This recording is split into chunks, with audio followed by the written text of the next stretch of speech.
Welcome audio story network. आपका स्वागत है हमारे YouTube channel audio story network पर। स्टोरी सुनने से पहले आप अपने दोनों कानों में ईयरफोन जरूर लगा लें। स्टोरी सुनने का असली मजा ईयरफोन के साथ ही में है।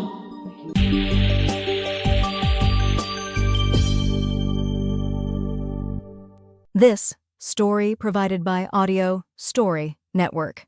नमस्कार दोस्तों, आपने पिछले भाग में सुना युवराज की आत्मा को खोजने के लिए राज और मुकेश तांत्रिक भैरव के साथ उस भूतिया महल की तरफ जाते हैं, लेकिन रास्ते में अंगारा भूत की माया से राज और मुकेश दोनों डर जाते हैं। आप देखिए आगे। राज ये सब देखकर अपना होश खोने लगा। मुकेश ने उसे सहारा देकर पास के एक पत्थर से टिका कर खड़ा कर दिया। राज अब भी अपनी आंखों को बंद किए हुए है और मुकेश को अपने से दूर कर रहा है। उसे अभी भी लग रहा है कि मुकेश की जगह कोई भूत या भूत उसके साथ है। अचानक वहां का मौसम फिर से बदलने लगा और अभी तक दिखने वाले सभी भयावह और बुरे निशान गायब हो गए। एक जानी पहचानी आवाज राज और मुकेश के कान से टकराई, क्या हुआ बच्चों? ये और कोई नहीं, तांत्रिक भैरवनाथ जी ही थे, जो पास ही खड़े होकर यहाँ का नजारा देख रहे हैं। उन्होंने ही आवाज देकर राज का और मुकेश का ध्यान अपनी ओर आकर्षित किया। भैरवनाथ जी वहां का मंजर देखकर बोले, ये क्या कर रहे हो तुम दोनों? हमारे पास आराम करने का समय नहीं है। तुम्हें पता होना चाहिए कि ये जगह सुरक्षित नहीं है। यहाँ कदम कदम पर अंगारा के भूत जाल हैं। अभी कुछ देर पहले जो कुछ भी तुम दोनों ने देखा वो सिर्फ एक भूत जाल था, जिसे अंगारा ने तुम्हें आगे बढ़ने से रोकने के लिए रचा था।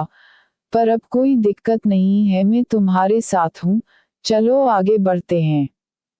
इतना कहकर तांत्रिक भैरवनाथ जी राज और मुकेश को आगे बढ़ने का इशारा करके खुद भी उनके आगे सामने की ओर पहाड़ी पर चल दिए। करीब आधा घंटा और चलने के बाद वो सभी किले की पश्चिमी दीवार तक पहुंच गए। ये दीवार सिर्फ कहने के लिए ही दीवार थी, क्योंकि वो पहले ही जगह जगह से टूटकर गिर चुकी थी। तीनों आसानी से उस दीवार को फांदकर किले के अंदर दाखिल हो गए। अब बारी थी एक ऐसी जगह की तलाश करने की जहां पर युवराज दक्ष का कुछ सामान मिल सके, और जैसा कि पहले से पता था कि वो जगह सिर्फ और सिर्फ भूल भुलैया ही थी। सभी एक दूसरे से बिना कुछ कहे सिर्फ भूल भुलैया ही ढूंढ रहे थे। कुछ देर तक अंधेरे में यहाँ वहाँ घूमने के बाद एक पतली और संकरी गली मिली, जिसका एक छोर जहाँ पर दो दीवार इस तरह से आकर मिलती थी कि एक दीवार दूसरी दीवार के सामने की तरफ थी, जिसकी वजह से उन दोनों दीवार के बीच में एक संकरी और पतली गली बन जाती थी, जो कुछ दूर बाद एक दरवाजे तक जाती। उस दरवाजे की लंबाई करीब 3 फीट और चौड़ाई करीब 1.5 फीट थी। उसकी हालत को देखकर ऐसा लगता था कि मानो छूने भर से नीचे गिर जाएगा।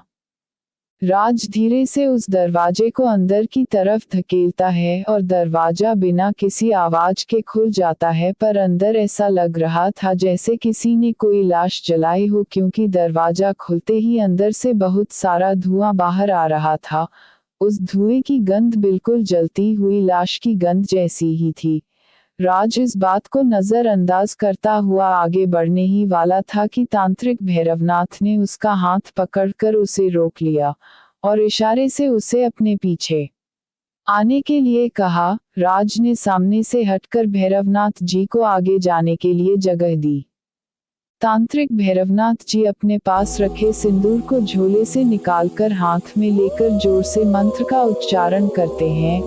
ओम दक्षिण मुखाय पश्चिमुख हनुमते कराल बदनाय नारसिंहाय ओम हा ही हूं सकलभीत भूत दमनाय स्वाहा। और फिर अंदर की तरफ सिंदूर फूंक देते हैं। मानो जैसे कमाल हो गया, धुआं और वो गंध दोनों ही तुरंत खत्म हो गई। अब तीनों अंदर प्रवेश करते हैं। राज और मुकेश साथ लाइट टॉर्च को रोशन कर लेते हैं, जिससे अंदर देखने में आसानी हो। भूल भुलैया में कुछ अंदर जाते ही तांत्रिक भैरवनाथ एक दीवार को देखकर रुक जाते हैं।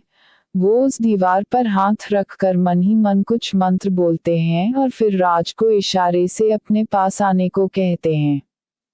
भैरवनाथ जी दीवार की ओर इशारा करके राज को धीरे मगर स्पष्ट शब्दों में कुछ समझाते हैं। फिर राज अपनी गाड़ी के की चैन से, जो कि एक छोटे चाकू के आकर था, दीवार पर लगी ईंट के एक भाग को काटने लगता है। फिर तांत्रिक भैरवनाथ मुकेश को अपने पास बुलाकर उसे राज की मदद करने को कहते हैं। करीब आधा घंटे की लगातार मेहनत के बाद ईंट का एक टुकड़ा जिसे विशेष आकार में काटा गया था अब दीवार से अलग होकर राज के हाथों में है और वो उसे अपने साथ लाए एक छोटे पर सुरक्षित बैग में रख लेता है। अब तीनों लोग उस भूल भुलैया से बाहर आने के लिए दरवाजे की तरफ जाते हैं। दरवाजा, जो कि पहले एक हल्के से दबाव से खुल गया था, अब पूरी तरह से बंद है। राज और मुकेश के काफी प्रयास करने के बाद भी जब दरवाजा नहीं खुला तो वो दोनों पूरी तरह निराश होकर तांत्रिक भैरवनाथ जी की तरफ देखते हैं, जैसे कि अब वही एकमात्र हैं जो दरवाजे को खोल सकते हैं। भैरवनाथ जी उन्हें हटने का कहकर खुद दरवाजे को खोलने की कोशिश करते हैं, पर उनके कई बार धक्का देने पर भी दरवाजा टस से मस नहीं होता। काफी समय तक कोशिश करने के बाद भी दरवाजा नहीं खुलता तो भैरवनाथ जी अब एक बार फिर उस दरवाजे को खोलने के लिए अपनी मंत्र शक्ति का प्रयोग करने का विचार करते हैं, पर जैसे ही वो सिंदूर को निकलने के लिए अपने झोले की तरफ हाथ बढ़ाते हैं, अरे ये क्या, मेरा झोला कहाँ है? ओह नहीं, अब याद आया, मैं अपने झोले को तो बाहर ही छोड़ आया। जब मैंने सिंदूर निकाला था तो मंत्र फूंकते समय झोला हाथ से सरक कर नीचे गिर गया था।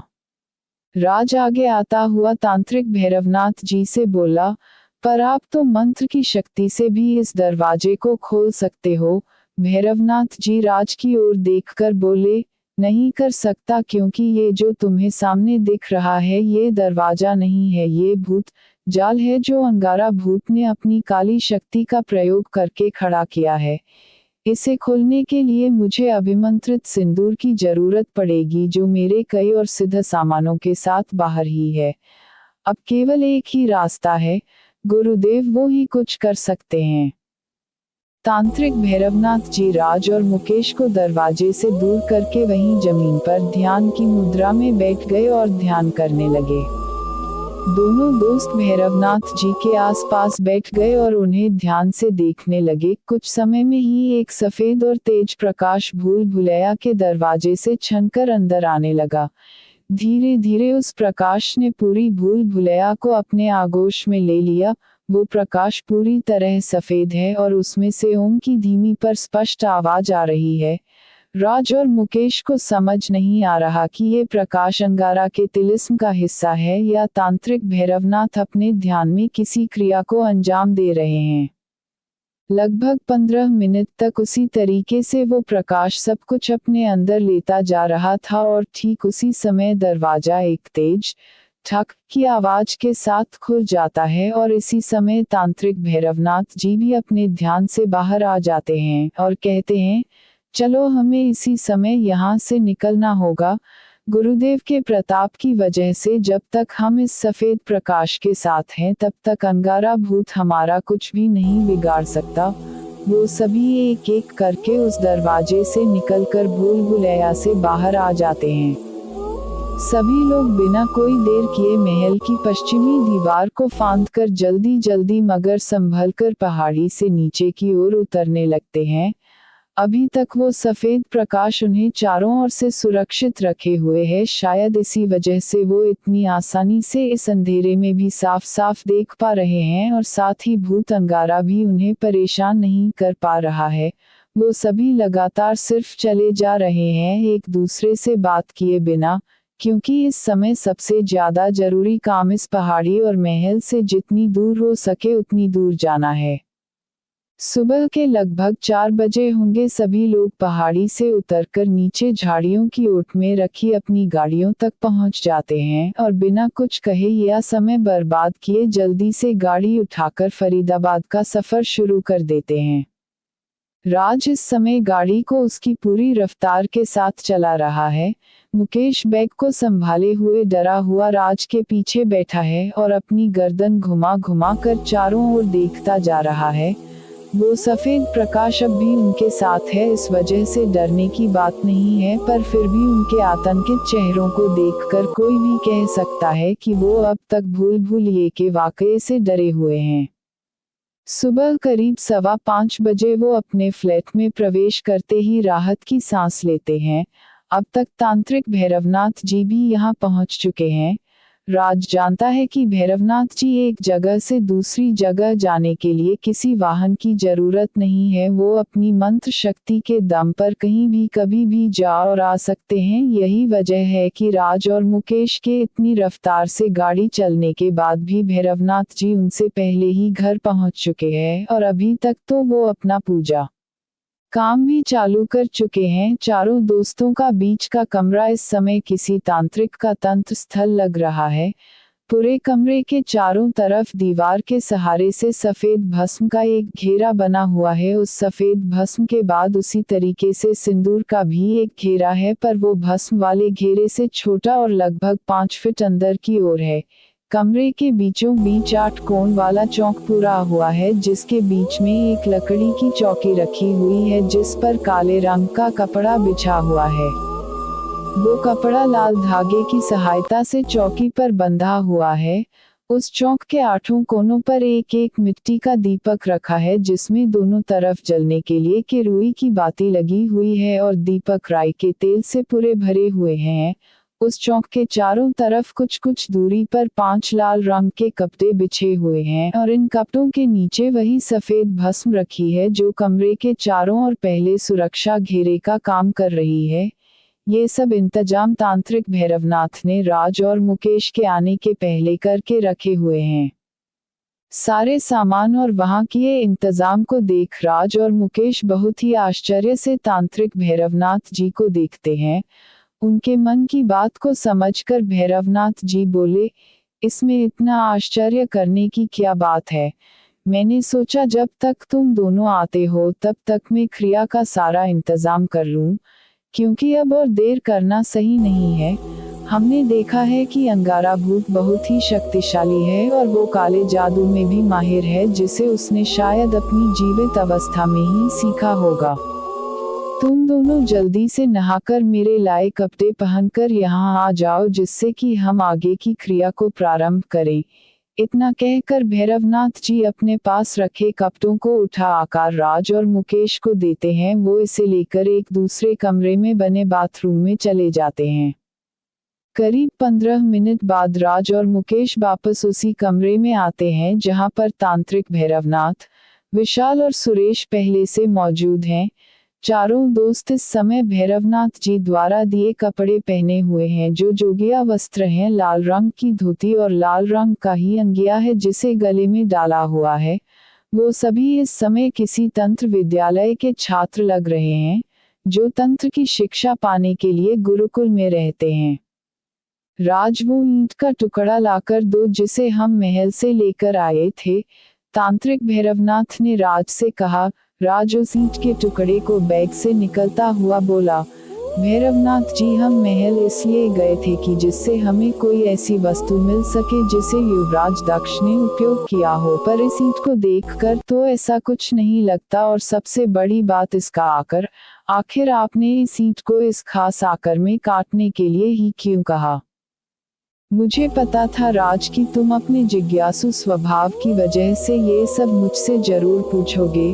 सुनो, जब हम भूल भुलैया के अंदर थे तब कुछ दूर चलते ही मुझे एक अजीब सा एहसास हुआ, और जब मैं उस एहसास को समझने के लिए दीवार के नजदीक गया तो मेरे गुरुदेव की कृपा से दीवार पर हाथ रखते ही मुझे उस जगह की सभी घटनाएं स्पष्ट रूप से मेरे आंखों के सामने होती हुई दिखने लगी, जिससे मुझे इस ईंट के टुकड़े का युवराज दक्ष के साथ का संबंध भी नजर आया।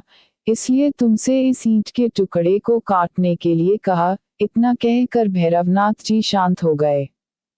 पर राज पूरी बात से विस्तार से जाने बिना कहाँ मानने वाला था। वो भैरवनाथ जी से फिर बोला, पर आपने ऐसा वहां क्या देखा जो आपको इस ईंट का संबंध युवराज दक्ष से समझ आया। तांत्रिक भैरवनाथ हंसते हुए बोले, राज, तुम्हारा ये स्वभाव बहुत ही अच्छा है जिसकी वजह से तुम अपने आसपास हो रही सभी घटनाओं का कारण जाने बिना नहीं रह पाते हो। सुनो, मैं तुम्हें विस्तार से सब कुछ बताता हूँ।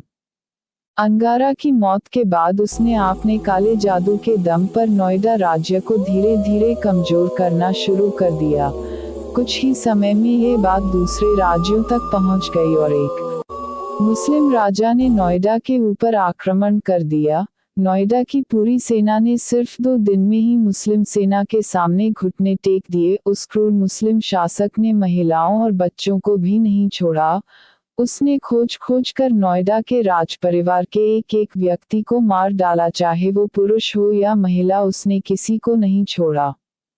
युवराज दक्ष किसी तरह से बचकर दूसरे राज्य में शरण लेने के इरादे से भूल भुलैया में पहुंचे, पर वहां पर उनका सामना मुस्लिम सैनिकों से हुआ और वो लड़ता हुआ मृत्यु को प्राप्त हुआ। उसकी लाश को वहीं आग के हवाले कर दिया गया। मुस्लिम सैनिकों से लड़ते समय उसका खून भूल भुलैया की दीवारों पर लगा था। पर सिर्फ इतना ही नहीं, उसे जलाने से पहले सैनिकों ने अपनी क्रूरता और लोगों तक अपना डर पहुंचाने के इरादे से उसका सर काटकर उसे वहीं एक ईंट में कील ठोककर लटका दिया था। युवराज दक्ष भी अपनी अकाल मृत्यु की वजह से आज तक भूत बनकर भटक रहा है, पर अपने शांत स्वभाव और बदला न लेने की इच्छा की वजह से उसने आज तक किसी को परेशान नहीं किया। साथ ही भूत अंगारा के डर की वजह से भी वो सिर्फ उसी ईंट तक सीमित रहा जिस पर उसके सर को लटका दिया गया था। इस बात का आज तक अंगारा को भी पता नहीं था, पर जब हमने उस ईंट का एक टुकड़ा निकाला तो भूत अंगारा को उसमें अपने आशिक युवराज दक्ष की रूह दिखाई दी। इसी वजह से उसने अपने तिलिस्म का सहारा लेकर हमें वहीं रोकने की कोशिश की, पर गुरुदेव की कृपा से वो इसमें कामयाब नहीं हो सका। उस ईंट पर युवराज दक्ष का सर टांगा गया था। इस वजह से ही मैंने उस ईंट को कपाल के आकार में काटने के लिए कहा था। इसके आकार की वजह से ही युवराज दक्ष की आत्मा न चाह कि भी इसके मुंह में इसके साथ साथ यहाँ तक आ गई। अब हम अपने मंत्र की शक्ति से उसे अपने वश में कर लेंगे और उसे मजबूरी में भूत अंगारा को अपने साथ लेकर भूत लोक जाना होगा। तांत्रिक भैरवनाथ जी ने पूरी बात को विस्तार से बताकर राज की ओर देखा। राज के चेहरे के भाव से ये स्पष्ट है वो अब पूछने के लिए उसके पास कुछ भी नहीं है। भैरवनाथ जी चौक के पास बिछे लाल कपड़े पर बैठकर सभी को बैठने का इशारा करते हैं और सभी निर्धारित जगह पर रखे लाल कपड़ों पर बैठ जाते हैं। ईंट के उस टुकड़े को लकड़ी की चौकी पर बिछे काले कपड़े के ऊपर रखा जाता है और फिर तंत्र क्रिया प्रारंभ की जाती है। तांत्रिक भैरवनाथ जी सिंदूर, कुमकुम, काले तिल, जौ और राई को बारी बारी से चौकी पर डालते जाते हैं और मंत्र पढ़ते जाते हैं। काफी समय तक इसी तरह से मंत्र के उच्चारण करते रहने के बाद तांत्रिक भैरवनाथ जी अग्निकुंड को सजाने लगते हैं और कुछ ही देर में अग्निकुंड हवन की लकड़ियों से सज जाता है। कुछ कपूर और शक्कर की मदद से भैरवनाथ जी हवन कुंड में अग्नि को जलाते हैं। धीरे धीरे ईंट का रंग बदलने लगा, वो लाल से काली होने लगी और उसके अंदर से एक काली परछाई धुएं के रूप में बाहर आने लगी। कुछ ही समय में वो परछाई लकड़ी की चौकी के ऊपर मंडराने लगी। तांत्रिक भैरवनाथ जी अब और अधिक जोर से मंत्र का उच्चारण करने लगे और साथ ही पास रखे पानी के लोटे के अंदर तर्जनी उंगली घुमाने लगे। कुछ समय बाद भैरवनाथ जी ने उस लोटे के पानी को अपने हाथ में लेकर मंत्र पढ़ते हुए उस पानी को काली परछाई पर छिड़क दिया। उस परछाई ने एक जोर की कराह के साथ तांत्रिक भैरवनाथ से कहा, भैरवनाथ जी आप जो चाहते हैं मैं वैसा ही करूंगा, पर आप कृपया अपनी मंत्र शक्ति का प्रयोग बंद कर दीजिए, क्योंकि मैंने आज तक कभी किसी को परेशान नहीं किया, पर पता नहीं क्योंकि फिर भी आपने मुझे यहाँ कैद करके रखा है और कुछ भी कहे बिना मुझे मंत्रों से प्रताड़ित कर रहे हो। कृपया आप बताएं आप क्या चाहते हैं, मैं वो कुछ भी करने को तैयार हूँ जो मैं कर सकता हूँ। अगला भाग देखने के लिए कृपया चैनल को सब्सक्राइब करें और वीडियो को लाइक करें।